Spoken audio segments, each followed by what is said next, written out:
Right now on Good Morning America First Look, the urgent manhunt overnight for the killer of conservative activist Charlie Kirk, gunned down speaking on a university campus in Utah. President Trump speaking out, casting blame for the cold-blooded killing.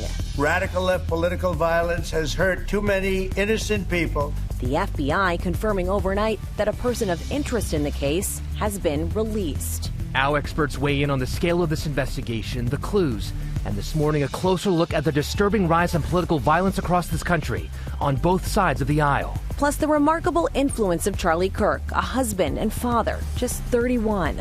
How a protest over the price of cookies in his high school cafeteria would help ignite a political career that would reshape American politics and help elect a president. From ABC News, this is Good Morning America First Look. Good Thursday morning. I'm Perry Russell. And I'm Elizabeth Schulze. Let's get right to Utah and the manhunt for the person who shot and killed conservative activist Charlie Kirk. With no one in custody, authorities overnight did not identify any suspects. Kirk was taking questions from students at Utah Valley University when he was shot in front of a crowd of thousands. Memorials are now popping up, including this one at the state capitol in Salt Lake City, as the nation waits for answers. This morning, a massive manhunt for the shooter who killed Charlie Kirk while he was speaking to students at Utah Valley University. The FBI last night announcing a person had been taken into custody, but hours later confirming that person was released. With no suspects identified last night, President Trump blaming Democrats for the violence. For years, those on the radical left have compared wonderful Americans like Charlie to Nazis and the world's worst mass murderers and criminals. This kind of rhetoric is directly responsible for the terrorism that we're seeing in our country today. Radical left political violence has hurt too many innocent people and taken too many lives. Some 3,000 people were gathered at this outdoor courtyard on the campus to hear Kirk speak, answering a question about transgender mass shooters when he was shot. Counting or not counting gang violence? Great. The bullet hitting him in the neck, the crowd fleeing in panic. You just hear the gunshot and I'm sorry. You just see his neck just open up and there's just so much blood that just came out. It was horrible. Kirk's security team rushing him to a hospital, but a short time later, President Trump announcing Kirk had died. Officials say 6 university officers were working the event, with some plainclothes officers in the crowd. The only information we have on the suspect, the possible shooter, is taken from closed-circuit TV here on campus. We do know dressed in all dark clothing, but we don't have a much better description other than that. Officials say they believe the shot came from some distance away, possibly a roof.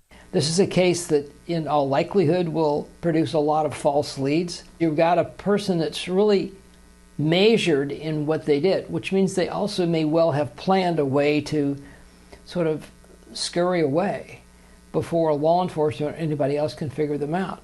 Kirk was a conservative commentator who founded Turning Point USA, growing it into one of the most influential youth political groups. He made his name on college campuses as a critic of liberal policies with a willingness to debate his opponents. He was an outspoken supporter of Donald Trump, who would become both a friend and advisor. Kirk took a stand against abortion, most forms of immigration, and opposed COVID pandemic restrictions, while stoking controversy by promoting election fraud claims, challenging LGBTQ rights, and ridiculing climate science. Kirk saying his views put him at risk of violence. You are potentially putting your safety, your well-being, and God forbid, your life in jeopardy for simply being a conservative on a college campus. On Capitol Hill, Kirk's death prompting shock and grief from both sides of the aisle. I'm at a loss for words, and I'm not often at a loss for words. I cried when I found out he died. So all of us have got to work together and de-escalate the hate and the rhetoric in this country. President Trump in his video last night blamed Democrats for the violence, but nationwide we have seen political violence on both sides of the aisle. Yeah, from Minnesota to Pennsylvania to Capitol Hill, here's ABC's Andrea Fujii. This morning, the murder of Charlie Kirk is heightening concern about the rise in cases of political violence across the country. Our nation is broken, And I want to be very clear that this is a political assassination. Charlie Kirk's a casualty of war. Then candidate Trump was shot at a campaign rally in Pennsylvania last year. An audience member, firefighter Corey Comparator, was killed. Months later, a second attempt on Trump's life at his Florida golf course. The suspect is now on trial. This past June, a Minnesota state representative and her husband were shot and killed in their home. And in April, police say a man tried to kill Pennsylvania Governor Josh Shapiro, setting his home on fire. This kind of violence is becoming far too common in our society. It is not okay, and it has to stop. The list goes on. Then House Speaker Nancy Pelosi's husband was attacked in his home. And years earlier, Congressman Steve Scalise was shot at a congressional baseball game. This year, threats against members of Congress are surging, with nearly 14,000 compared to 9,000 during all of last year. Many are asking, is the political temperature too hot? And is social media adding fuel to the fire? A lot of it has to do, I think, with a fragmented media landscape. People can express their views on social media freely.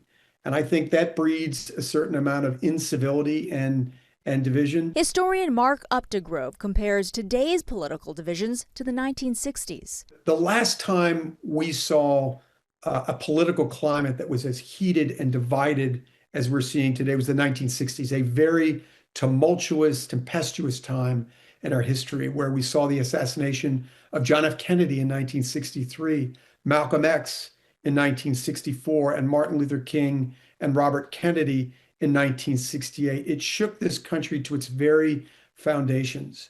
And it was a time of great change and upheaval. We saw the civil rights movement in full bloom. We saw the Vietnam War, which was wildly unpopular. These things ripped us apart as a nation. Eventually, we came out of it. But I think we saw then that political violence was not the answer to our problems. As for the threats against Congress, more funding has been allocated to boost security. Elizabeth, Perry. Andrea, thank you. A moment of silence for Charlie Kirk on Capitol Hill turned chaotic. The moment of silence gave way to a shouting match. Let's wait a minute.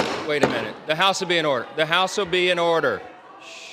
A Republican House member asked lawmakers to pray for Charlie Kirk. Democrats then demanded prayers for the victims of yesterday's school shooting in Colorado. One Democrat shouting, "Pass some gun laws." We have new information about that school shooting near Denver. This video shows students running from Evergreen High School after a classmate opened fire with a handgun. Police now confirming the shooter died of a self-inflicted wound. Two other students were hurt. One is in critical condition, the other is stable. One frightened mother reuniting with her son, recalling the attack at Columbine High School back in 1999, only about 20 miles away. I'm so grateful. It's the reason he was homeschooled.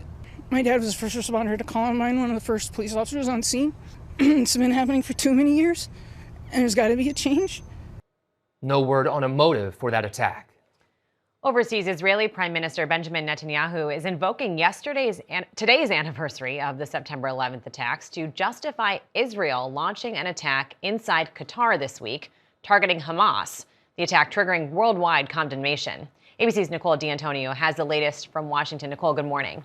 Well, Elizabeth, good morning to you. And officials in Qatar say that Prime Minister Netanyahu knew leaders of Hamas were in the country for talks aimed at ending the war, but ordered the strike anyway. Israel insists the attack was justified. Today marks 24 years since the September 11th attacks, and now Israeli Prime Minister Netanyahu is invoking 9/11 to justify Israel's strike in Qatar this week, targeting Hamas leadership. Netanyahu claims Israel's actions in the wake of the Hamas attack on Israel on October 7, 2023, are no different than how the U.S. responded to global terrorism after September 11, 2001. We did exactly what America did when it went after the terrorists, the al-Qaeda terrorists in Afghanistan, and after they went and killed Osama bin Laden in Pakistan.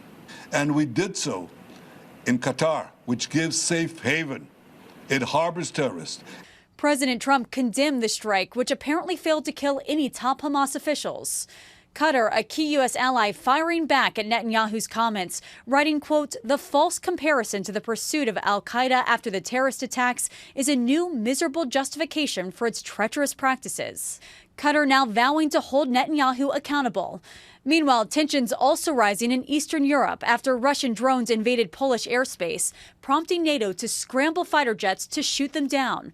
Experts say the drones were deliberately targeted. Besides just poking NATO in the eye, this is also testing NATO defenses to make sure that NATO is seeing things. So this was a test, a military test, but it was also a provocation politically. It comes nearly a month after President Trump's summit with Vladimir Putin in Alaska.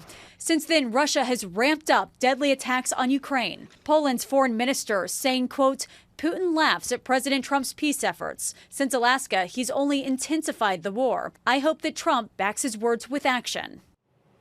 And Russia claims it did not plan to hit any targets in Poland, but many analysts say this is a clear sign that Putin wants to test the strength of the NATO alliance. Perry. Nicole D'Antonio live in Washington. Nicole, thank you. Time now for your Thursday weather. Good morning. Sunshine returns to the I-95 corridor. It'll be sunny and warm in New York for the 9/11 ceremonies. It's nice into the Great Lakes, heating up across the middle of the country. Still some smoke from the Garnet Fire going into parts of Nevada. Flood threat to the north from northern Nevada all the way into parts of Montana, and more flooding over parts of Florida. We're watching still each afternoon some heavy thunderstorms that could cause flooding even into the beginning of the weekend. An inch or two with localized amounts over 3 or 4 inches each afternoon. We should start to see drier times by Sunday. That's your forecast. I'm ABC News meteorologist Lee Goldberg. Coming up, a closer look at Charlie Kirk and how he built such a massive following. But first, another boat allegedly involved in drug trafficking is blown up at sea. And life on Mars?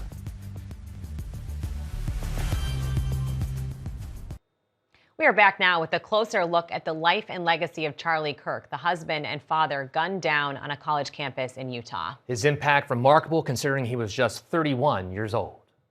He was never elected to office, but during his 31 years, Charlie Kirk was able to leave an indelible mark on American politics with his willingness to debate the other side. Charlie was a patriot who devoted his life to the cause of open debate and the country that he loved so much. Kirk took his message to TikTok last year with a series called "You've Been Brainwashed," traveling to college campuses, squaring off against students on everything from immigration to abortion. It's not dependent on the mom, and it can be its own thing. If you have a pacemaker, you're dependent. If you have a ventilator, you're dependent. Babies are in NICU units, neonatal intensive care units, they're dependent.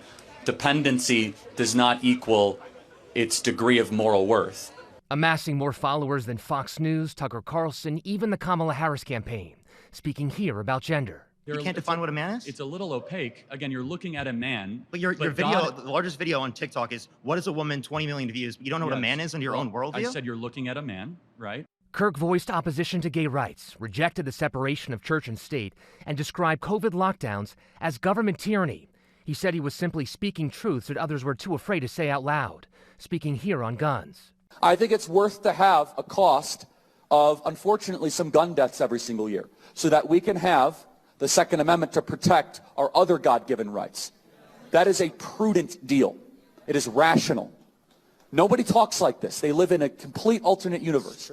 Kirk began his political journey young. In high school, he led a protest against the price of cookies in the cafeteria. When he was 17, he wrote an op-ed claiming his economics textbook was pushing liberal ideas. That led to his first appearance on national TV. A year later, he co-founded Turning Point USA to take on liberal groups on college campuses. It grew rapidly, with thousands of chapters. By 2016, Kirk was speaking at the Republican National Convention. We work on college campuses across the country. The only way we're going to take back the youth of this country is to storm them, and that is how we're going to make America great again.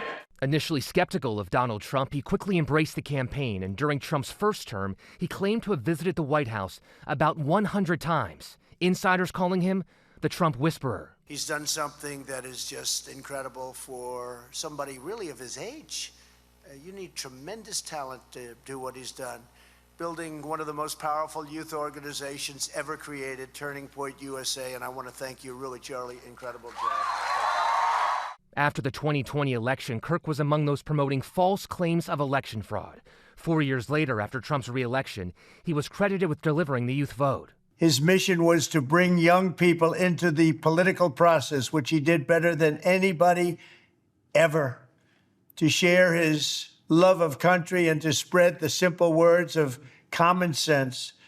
On campuses nationwide, he championed his ideas with courage, logic, humor, and grace. More news in a moment. NASA has uncovered what appears to be the clearest sign yet of ancient life on Mars. Scientists say the clues are in a rock sample found in a region where water flowed billions of years ago.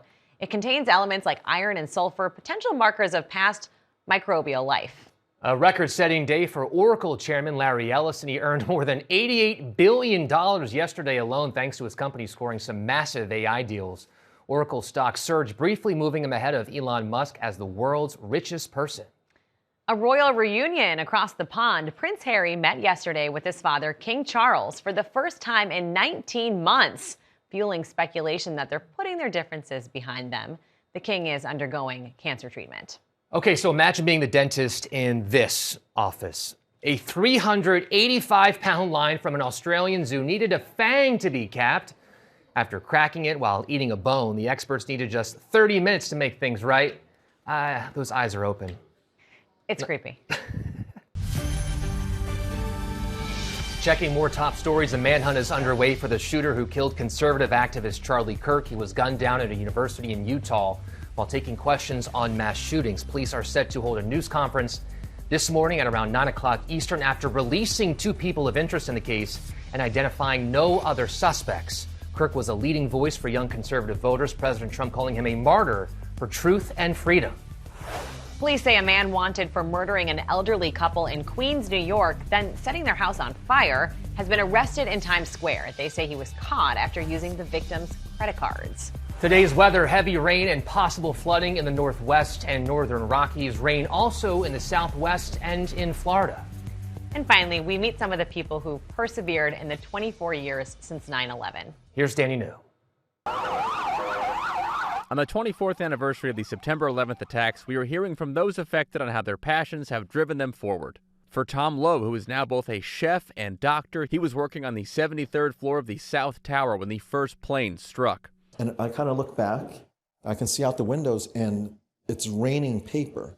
Despite being told he could remain at work, Tom listened to his instincts and raced downstairs. Every day that I'm alive is an extra day. More than 2 decades later, Tom keeps those days very busy, working as an anesthesiologist by day. Welcome to the kitchenette chief. And a restaurateur by night. A few years ago, he opened a Chinese restaurant in Manhattan called Chi. This is my dream. Now to just outside Toledo, Ohio. My heart is always with New York, but this is home. Where born and raised New Yorker Murda Gashar Jordan is working to honor all of the victims, including her late husband, Rob. She last spoke with him on the phone while he was working on the 92nd floor of the South Tower. He said, I'll call you when I find out if we're evacuating. And we said our goodbyes, the I love you. At her local library, Murda has been fundraising to build what will be called the Never Forget 9/11 Memorial. She wants it to be a place to reflect and learn, especially for the younger generations. We are responsible for them to know this history.